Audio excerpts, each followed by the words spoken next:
Okay, brief talk on 2016 Super Sentai Zyuohger. It's cool that there's only one human and it's red, and he can henshin into a lion or a gorilla. I'm wondering if he's doing this because he's the only human on the team, since that's the only footage I've seen. And it would make sense because of the Masked Rider, one rider, multiple formula. But we'll see later on in the series if that's true. It's cool that we went back to the Deca Geki novelty of using plastic animal masks for characters. They may even use Geki animal spirits, which would be pretty cool. I'm still hoping for a Masked Rider Ranger, maybe two, albeit red seems to be one anyway. This was a surprising and welcome reveal, pretty cool.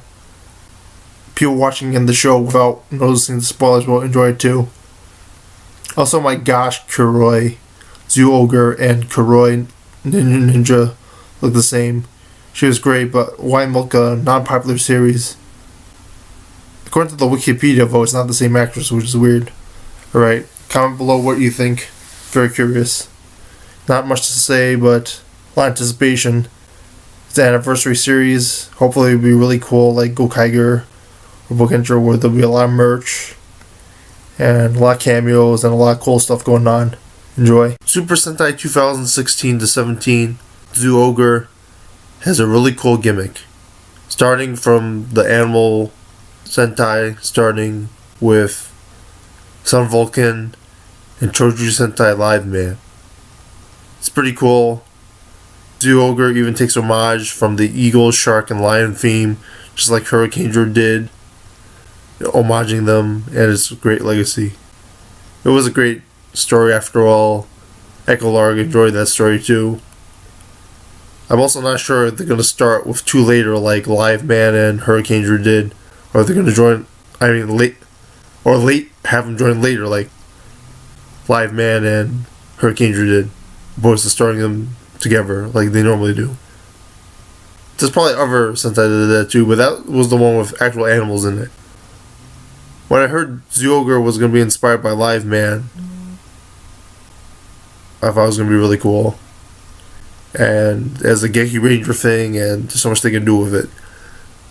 The animal motif's been done actually not as many times as I thought it was. They used it for Gal Ranger. They used dinosaurs a couple times. Ginga Man had light constellation themed mechas, I guess, but even though they're sentient. So don't remember what else. I'll probably write it in the comments. Anyway, the Live Man inspired Nimpu Sentai Hurricane had two bugs/beetles in the form of the Go-Rigers.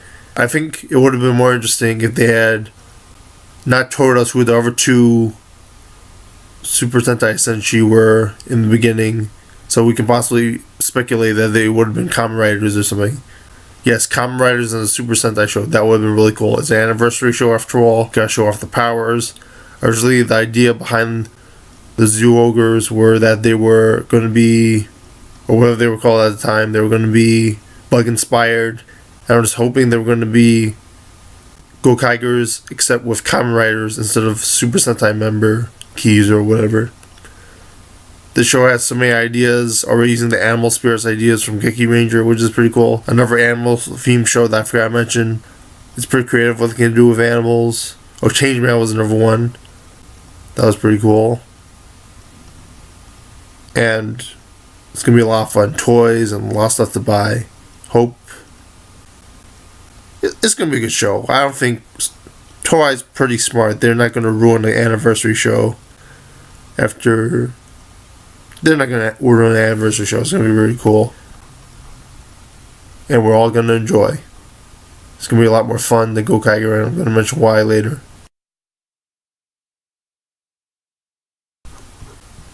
Speaking of which, it would also be cooler if they start off later off with Heisei era, post including Ryuki Kamen Rider themes, such as animals, dragons in Ryuki, and other animals vampires in Kiva, and Oni from Hibiki, among other things. Oh, I forgot to mention O's too. That was pretty cool. O's was basically a Zyuohger. It would be really cool if he showed up, or like an equivalent show up. Pokemon Pearl, Diamond, Platinum equivalent of O's spiritual successor showed up. That'd be pretty cool. This is gonna be a great show. Can't wait to enjoy it. Even spiritual successors would be pretty cool since Bokenger was such a success. Homaging the monsters based off of previous mechs. I think that's finally it. Pretty good. The first episode of Zyuohger was a good episode. The story was accessible and well written. It re-established norms that have since been lost since Tokimei Sentai Go Buster. The intro was that there were 80 million species of animals in the world, but only 1.3 or so million, making you wonder about the science. And of course they talk about humanoid animals with technology. Granted, this is about not being exposed to things and seeing new stuff in the show. After watching the previews, I sort of forgot that the animal masks were on the humans the whole time, prior to the end of the episode. The characters were well established. Lion is the loud, enthusiastic one. Elephant's Elephant doesn't trust Zuo Eagle. Could be interesting if it's an anti-human racist thing, but probably won't be. Shame because of the dynamic. Zuo Eagle is basically a tour guide but athletic. The guy who dresses up as an animal seems like an interesting person in the beginning. Could be good for comic relief. The kid who admires Zuo Eagle could be interesting. I think it's basically going back to a back to basics approach, introduced to the Dungeons and Dragons elements of the weapons that the characters can use against enemies. So like, I'm hoping all these characters will each be a V3. Going back to this, I think that people are going to be disappointed that this is basically not a Zyuohger anniversary. It's going to be a lot slower paced, more subtle.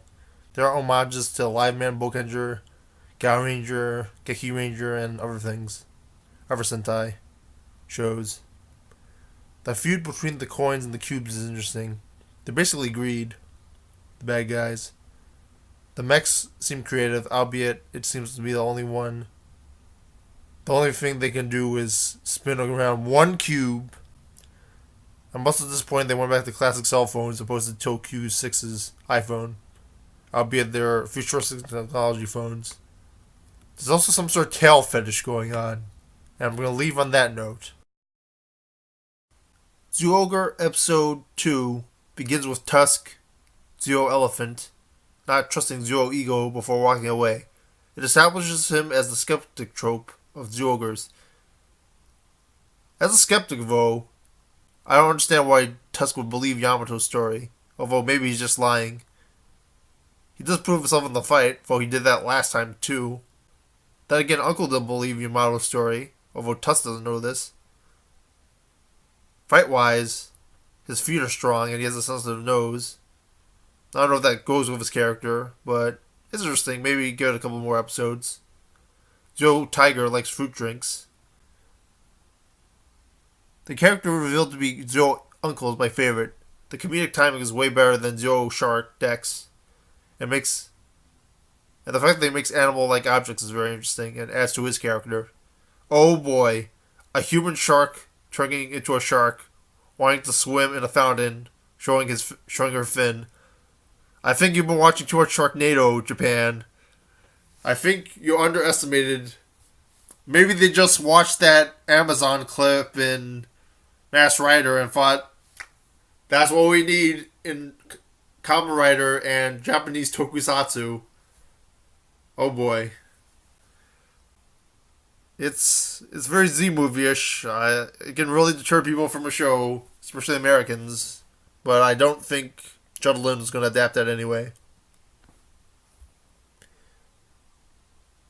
As much as the scene where they go to the mall is a bit annoying, I wonder whether they explore the characters well, which I underestimated with Go Buster and Geki Ranger. Though being annoying and making that inaccessible and accessible doesn't work compared to making it critically acclaimed and making it accessible as well. On to part 2.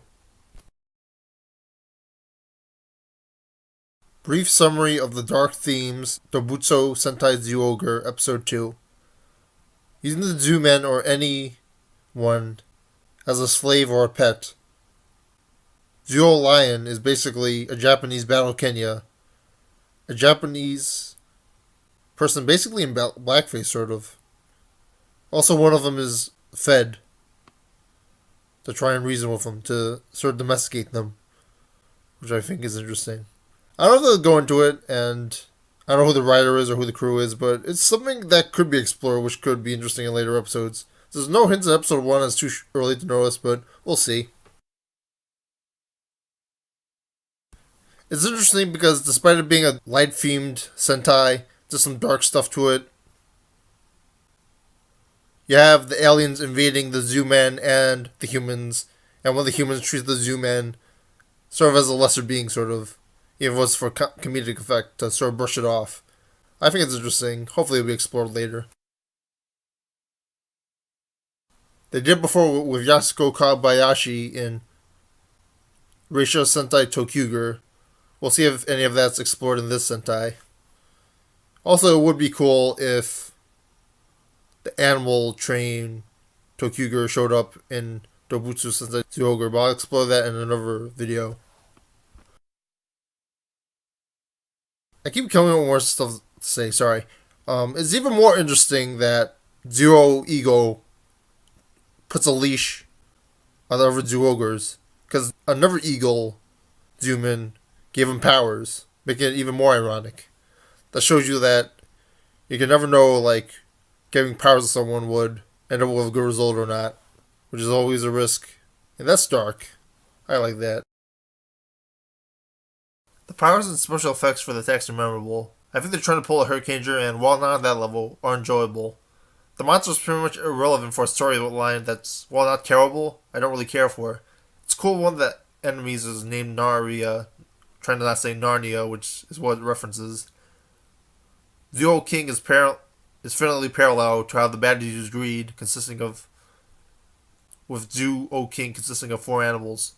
Also, the aliens referred to their fight as a game, channeling that of Battle Royale. They're both having fun. It's like, hard to say, like, use coins to buy stuff, possibly like games. Also, I'll get into something else later. Like, it's basically like, when they resurrect the enemies, it's basically like giving an extra life in arcade.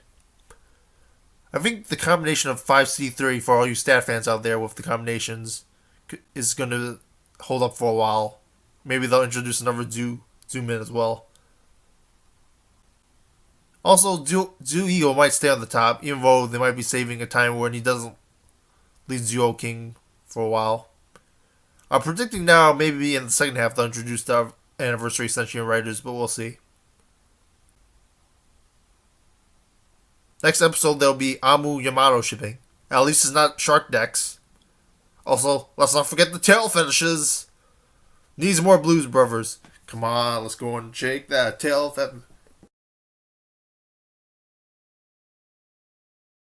This is the more organized version of my review of Zyuohger Episode 4 that I posted on Toku Heroes. The enemies were very interesting, despite not really being a feature of the show. It's really interesting. They don't do that much, yet so much time ends up being wasted. Something is wrong with the efficiency of the show. The pirate battler monster dude sort of reminds me of the Japanese original for Captain Immunity. There's a bit of a gladiator and sports commentary in addition to ends justify the means, not to mention the pyramidal structure of society. The amusement of the king seems to be a big feature of the show. Cubor's name sounds epic for this show, being that there's championship cubes or symbols or whatever. The actors don't have much to do, but they're really memorable.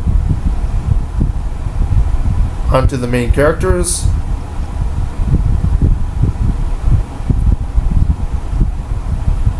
I like how Sella is basically a new Yasumo, which is basically the new Baron in turn.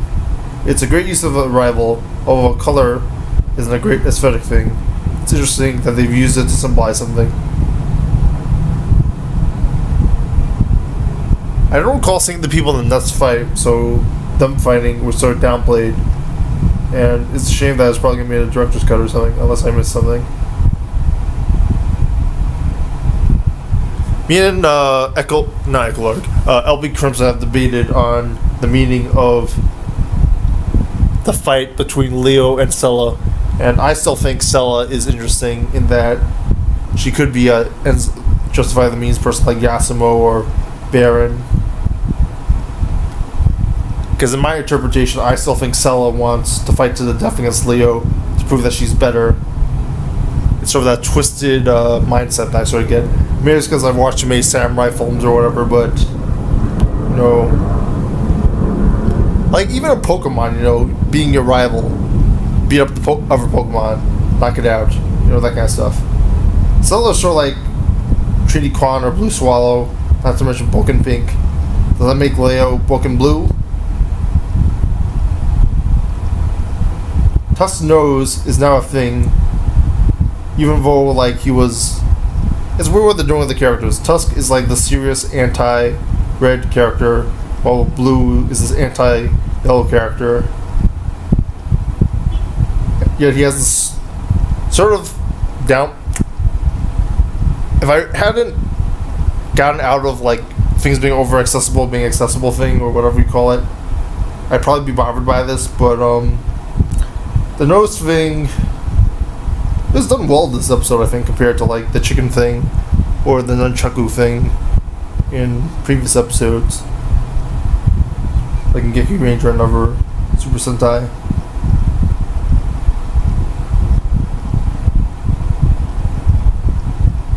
His name is John Cena.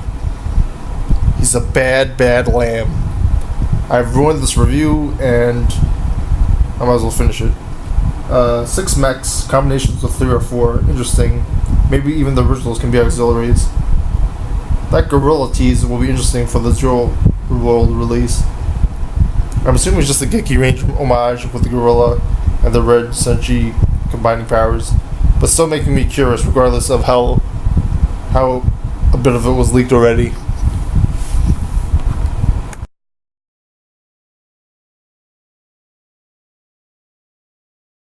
The Amu-Yamato relationship established this episode, while neither groundbreaking or critically acclaimed, is exposition not accessible and fan-friendly since Ghostbuster. Amu, White Tiger, goes around shopping before encountering Yamato Red Eagle. She convinces him she found it was just a cake, stuff in a fashioned place, etc. They find each other after Yamato is seen trying to give out letters about the Champion Cube in the mall. There is a bit of a plot hole that is addressed about why the 3 other Zyuohgers didn't just call Amu when in trouble. The bus is a good scene for the Zooland thing, because the dynamic of all the shaking. The characters are credible, which is the most important. Mario, exclamation point, and fun. Here's some random notes on Dobutsu Sentai Zyuohger. I mentioned the previous video about how Zyuohger made references to 2001: A Space Odyssey, but there's also a brief moment of a reference to The Shining in episode 5 of Zyuohger. There's a reference to the axe that Mr. Torrance uses in The Shining. The axe that Mr. Torrance uses in The Shining is representative of the horrors of the U.S. settlers onto America. An invasion of natural life and a lifestyle less technological prior to the invasion of European settlers into America. Zyuohger does this in a bit of a campy way, much like a children's story. It's very interesting considering of the themes of racism in the 5th episode of Zyuohger. How should the reflection of one cop, not to mention one town, reflect of an entire species? Or Zyuohger, Eagle, Yamato. There's no direct correlation, despite the fact that we all think in terms of race and other stuff. Not to mention the 3rd invasion party with basically the Greed. I forget what their names were. The villains of that series.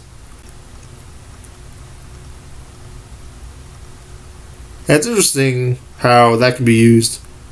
Should the two sides combine, the friend of the enemy, the enemy of the enemy is the friend or something? I would butcher that, but you know what I mean. It puts this interesting perspective on things.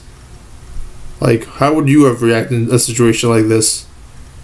And although I haven't fully used words to figure this out, I feel like definitely a lot of people are thinking about where this will go in the series. Tobotsu Sentai Zyuohger Episode 6 Analysis. The idea of giving up one's power and make someone else live as a result of that, make them stronger, is like that of the Lion King and the Circle of Life. We eat meat and plants after killing them so that we may live. This is really dark, and they don't really make too many jokes during this episode. Well, besides not knowing where the Zyuohgers are, leaving Uncle out while they try to figure out what happened to Larry. It's also a bit of a consumerist thing. It's about how, like, you sell something for a profit, and then you buy something for a good deal, so you lower their price so that you can sell for a higher profit, so you can increase your price, so that you make the maximum amount of profit, so that you may survive off the profit. Larry may die so that humans, Zumans, and Yamato survive. Yamato survive. The idea of Zuman power from cubes is interesting. Look at those shades. No one died. Humans are the ones who succeeded, and it's done at the expense of Larry, who no one seems to care about at the end of the episode, who's basically written off. I really like the dark side of the show, and it's really showing with these really good lessons of the day and subtext. Something we didn't have since Tokuger. Dobotsu Sentai Zyuohger Episode 8, aka when you mosh pit to Mighty Morphin Power Rangers music. The monster uses music control, music brain control, music mind control, and as a result, a friend of the episode for Leo gets injured, and it's a music injury. It's actually probably the most realistic depiction of the music industry in a Super Sentai episode. In the end, his friend becomes a music producer, like any musician from age. It's a very good allegory with the musical profession. I do wonder if it's him becoming less artful and more business opinionated, but that's your opinion, man. It's cool how they use all the mech stuff. 1, 2, 3 symbol or visual was really cool, and using 2 mechs instead of 1. It makes me wonder if they're gonna employ more Zyuohgers like they did with Kuryuger. What are your thoughts on the episode? Sorry about it being late. I didn't know it released yesterday. Sorry. This is a really complicated episode. Good. Major spoilers. The episode had elements of Groundhog's Day, making me sort of hope that this new mech of this episode would be a groundhog. Then again, the time traveling mechanics would make this show with the heroes really cheap, albeit that would have been a really cool shakeup. There's a really scary shot of an evil monkey this episode. Also, time is expressed by Amu saying, "Early? How about lunch?" Hanyader's nightmare perfume is apparently the source of all the mishaps this episode. Also to note is that the bad guys are about games. Here the games have you restart possibly from a save to replay the game. It's revealed they're stuck in a recurring dream, so of course you have to wonder about this trope till possibly the end of the series. When do they wake up? Do they ever win versus the bad guys? There could be something even more surrealistic about playing videos and video games, whereas a real war happens in the real world. Zyuohger isn't a TV show under a false reality. Again, this is really high concept stuff, and my episode of the first 10, if the next one doesn't beat this one. Dobotsu Sentai, episode 12. I didn't really get anything aggerish. I don't know why Elephant had to get kidnapped by that old man. The episode takes too long, as is the plot about getting captured by the old man, to the Zyuohgers fighting the professor monster or whatever his name is. I don't really see the point of that. The rest of the Zyuohgers really didn't need to be in this episode. I don't even think Elephant had to be in this episode. It didn't really serve any plot or anything. It's not really a plot oriented show, but still, series, whichever. What would have been interesting if the enemy was a new Zuo cube. Maybe the episode could be about brains and words and stuff, but it was done so sloppily. I don't think it came across that well.